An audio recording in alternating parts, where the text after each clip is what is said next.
Let's kick off this video with 3 recommendations, starting with EU Source CS recommending Prison City, a game I've never heard before. So I did check out the demo and gave it a try. And while I'm not a huge NES graphics fan, the gameplay was an absolute blast. And to be honest, I love classic 80s storylines of a whole city, like in this case Detroit, became a huge prison. And you are one bad dude fighting your way through. Classic. Prison City looks and plays like retro side-scrolling action at its best. And it seems like good for a few hours of pure entertainment. The next recommendation comes from Don John with Blood West. This one is already in my library and I'm playing it right now, since I'm a huge fan of supernatural western style shooters. But Blood West does things differently. This is a challenging open-world action RPG with gunslinging bandits and otherworldly creatures. We play as a gunslinger with a mysterious past and a knack for getting into trouble, as we wake up in the desert with a bullet in our gut and a whole lot of questions. So it's time to grab our trustworthy shooter and show those undead goons who is the fastest, or better, most silent hand in the West. Here in Blood West, we have to sneak our way through the open world and every unwanted battle could be our last. It's an unforgiving frontier and we have to loot and level up our way through the dark and gritty western world. Blood West is really challenging. The gunplay is fast paced and you're always low on ammo. So it's really unforgiving and the enemies are ruthless. You really need to be quick on your feet to survive the Wild West. So if you're looking for a retro style shooter that's part stealth, adventure and a bit of action, then Blood West is a wild ride for you. Hey yo guys, how are you doing? It's a wild time to be alive. While a lot of bigger AAA titles fail to deliver on release, it's the smaller games that over-deliver when they come out. So the biggest challenge today is that you have to get out of your way to find these lesser-known titles. Good thing is, you came to the right place. So today we are talking about the best underrated games that came out recently. And you guys know the drill. Grab yourself some pizza, kick back and make yourself comfortable, and let's get the kick out of gaming.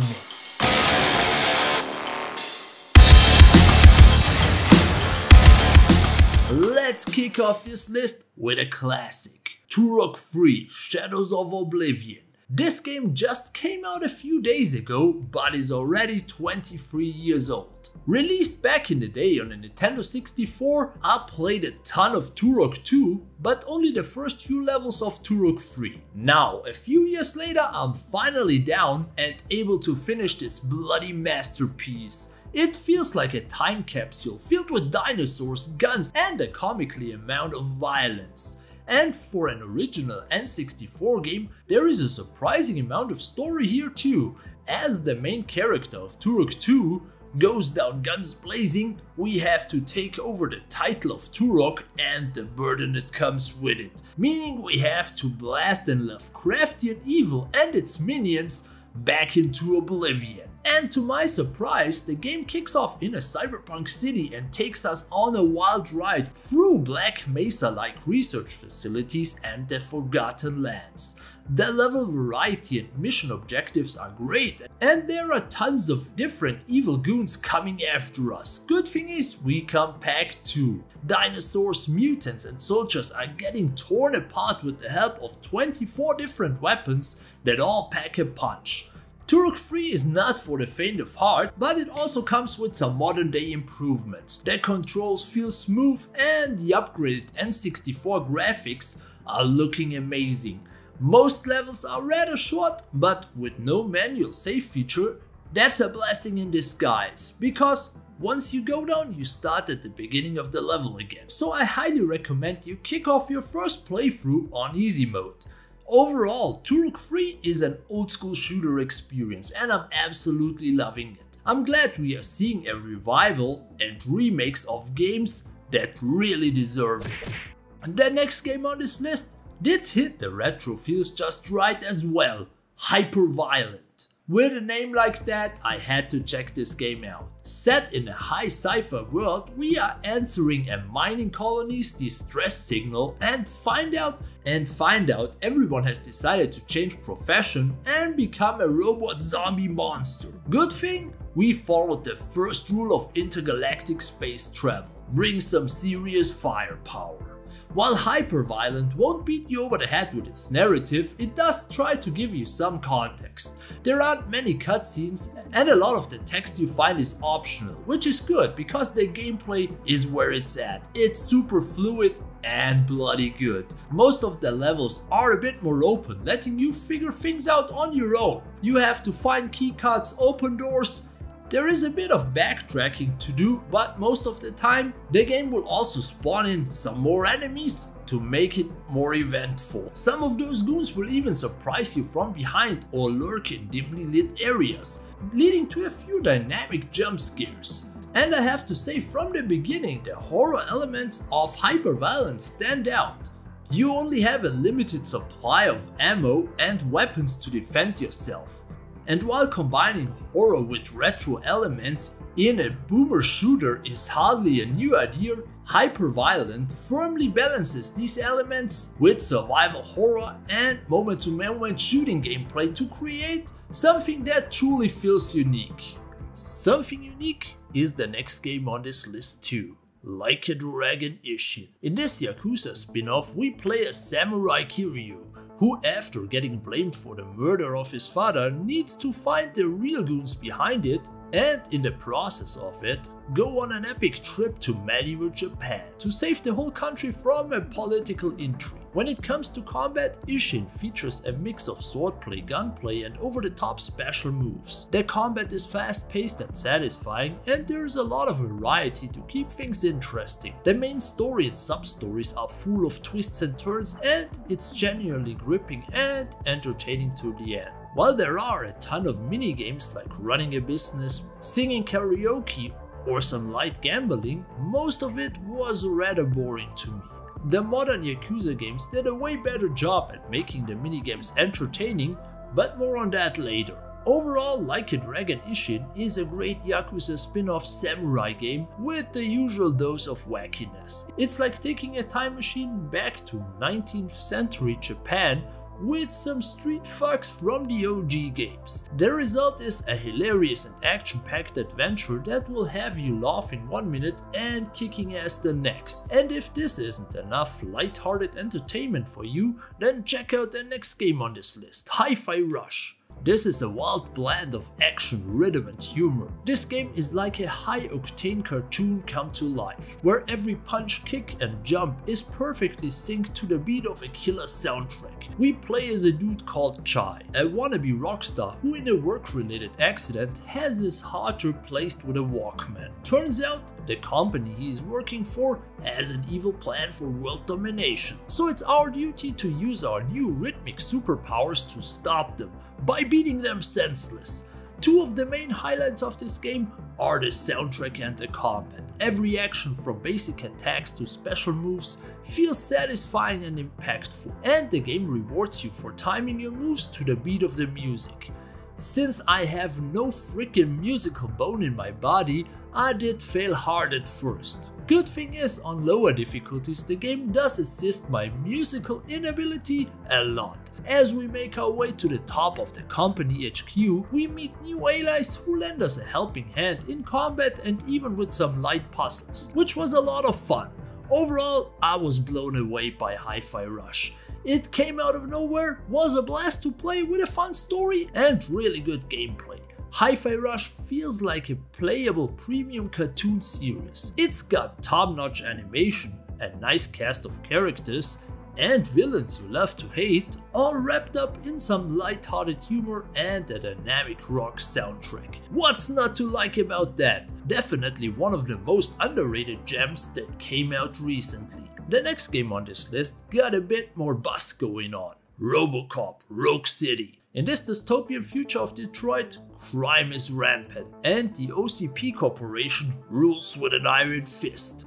To combat the city's rampant crime, they created Robocop, A cyborg police officer who is part man, part machine. Robocop Rogue City puts us in the shoes of Robocop as we fight to clean up the streets of Detroit. And I have to say, this game is a love letter to the original Robocop film, with the retro future aesthetic and the cheesy dialogues. Robocop is exactly the type of game I'm looking for. It's one of those smaller games that you can complete in around 10+ hours, and it knows exactly what it wants to be with not much fluff around it. For a few minutes you do some light police work, and the rest of the game you are mobbing the floor with all kinds of low-life goons. Robocop's pistol and all the other weapons feel super impactful. I mean, you can grab a dude by the throat, throw him against the wall, or just take a monitor and throw it across the room right in the face of some punk. I mean, you are dropped into a dystopian cyberpunk city and bring some bloody justice to the street. This is one of my favorite games of recent history.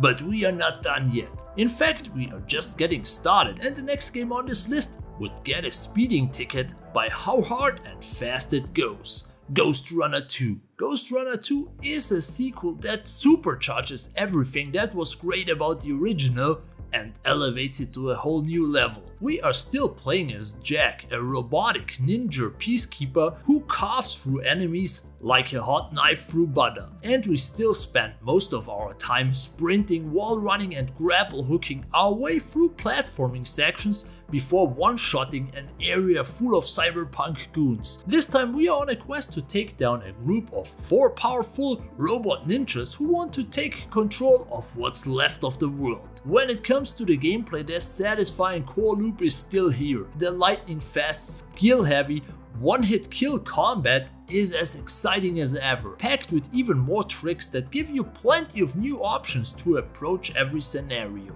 The parkour is smooth as silk, and some of the new motorcycle sequences are among the most exhilarating moments I had all year.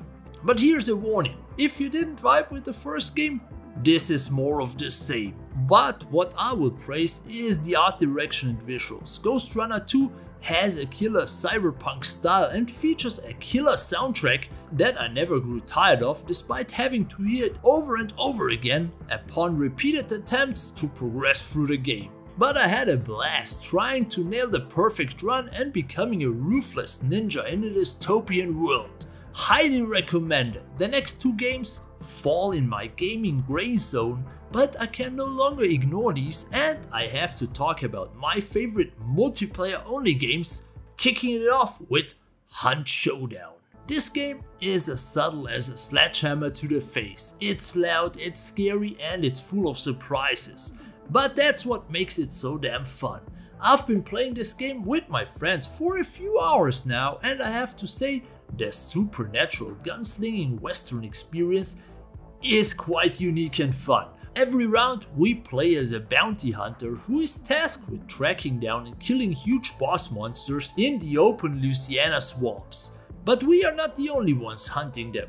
Other players are also on the prowl, and it's a bloody race on who can get the bounty first. This makes the gameplay a tense and suspenseful mix of horror, action and stealth. You are constantly on the edge, listening for every sound and watching for every movement. And when you finally do come face to face with other players, the hunt is on. And it's shoot to kill, because 1 or 2 bullets can mean the end of the round. And the real fun begins when the game spawns some enemies right behind you. That's the freaking Wild West. And if you want to experience the same exciting gameplay, make sure you get your physical copy of Showdown on PlayAsia with my affiliate link down below. But here is my tip to a potential starting player. Go in guns blazing and have fun. Seek the conflict, and yes, you might meet your maker faster than you expect, but you will also learn the ins and outs of this game a lot faster and level up to unlock some helpful skills. The only downside I could think of is that the map is really huge and there is a lot of running to do between objectives, but it also gives you a breather between encounters and time for some banter with your friends. So there is always a bright side to all things. Overall, Showdown is a criminally underrated multiplayer game. It's a quite unique multiplayer experience and you should check it out with some friends. The next game on this list is as tense in online matches, and it's one of the OGs in the gaming space, Counter-Strike 2. With this one, I'm also breaking my rule of not talking about free-to-play online multiplayer games, but over the last 3 years this has been in our weekly rotation. And with Counter-Strike 2 hitting virtual store shelves, I have to talk about this banger. This 5v5 tactical shooter is a blast to play with friends. At first it takes a while and has a bit of a steep learning curve before you know every weapon and every layout of your favorite map, but once you got the hang of it, it's some of the most fun I had in online multiplayer for years. When it comes to new additions in Counter-Strike 2, it's practically the same. It has new shiny graphics and effects, but overall it's the same game for the last 10 years, so if it ain't broke, don't fix it. And it's the only game I know of that you can make money by playing it. So what's the verdict? If you love CSGO, you will love Counter-Strike 2. It's still the best choice you can make if you want to play a solid game with friends. A game that's intense, exhilarating and downright fun. Just be warned, you might get a little addicted, and just be prepared to get yelled at by 12-year-old Russians. Some things just never change. And if you need a break from fighting others online, take a co-op vacation in Dead Island 2. I feel like this game was hyped up for years, came out and now nobody's talking about it. And it's a freaking shame, because this is literally the best co-op zombie slashing, bashing and shooting game out there. After surviving a plane crash in the Hollywood Hills, we have to survive a zombie apocalypse too and make some friends along the way. And you guys know me, I love some bloody good action, but damn, Dead Island 2 is full of dismembered corpses, gushing gore and over-the-top bloody mayhem. To be honest, this has to be the most violent game I have ever played. You can literally smash zombies to pieces. Dead Island 2's combat is as visceral and satisfying as it is over the top. Good thing is, to support us on our killing spree, we have an arsenal of weapons at our disposal. From machetes and baseball bats to chainsaws and shotguns. And we'll need every bit of them to dismember and obliterate the hordes of brain eaters that stand in our way. Because after getting bitten early in the game, we find out that we have zombie superpowers. And things only get wilder from there. We trash some YouTubers' home to find more infos or invade the military complex and the Hollywood movie studios. It was insanely fun to play through with a friend. Dead Island 2's only flaw that I could remember was that the acid damage was a bit wild, like literally 1 or 2 seconds and you go down. But overall, the 15 hours it took us to finish the campaign flew by in an instant. Highly recommended if you're looking for a mindless gore-filled zombie adventure. And the final place on this list, and my favorite underrated game of this year, is Like a Dragon Gaiden, the man who erased his name. This one hooked me right away. The classic beat-em-up adventure style of Yakuza will never get old. As always, we are beating up goons in the Tokyo streets, helping out people, or just go out for a wild night of partying. And checking out all the additional side content with its assets is always a good time. Not to mention the goofy side missions and Hachime no Ippo tournament arc were the icing on the cake. At first I wasn't sure about the story where Kiryu joins a secret agent club, but it only took me a few missions and I was sold again. The constant power struggle between the Yakuza clans fighting for supremacy with their bare hands was super interesting, and this game has some of the best antagonists in the series, who all have a valid reason to fight Kiryu and the others to death. And as the factions double cross each other, we also be reminded why Kiryu is the coolest protagonist in gaming. He's like the perfect example of what an honorable man should be. I'm really loving this game. And mobbing the floor with low-life goons is a concept that deeply appeals to me. making this my game of the year. And that's it, my dudes. These are some of my favorite games that came out recently. Let me know in the comments down below which games are you been playing and which game did fly under everyone's radar. Let me know in the comments down below. And as always, if you enjoyed this video, kick the like button, sharing is caring, and subscribe. But most importantly, have a great day and get the kick out of gaming. Open the door or you will regret it. Can't a guy just sell drugs to kids without you harassing him every 5 minutes?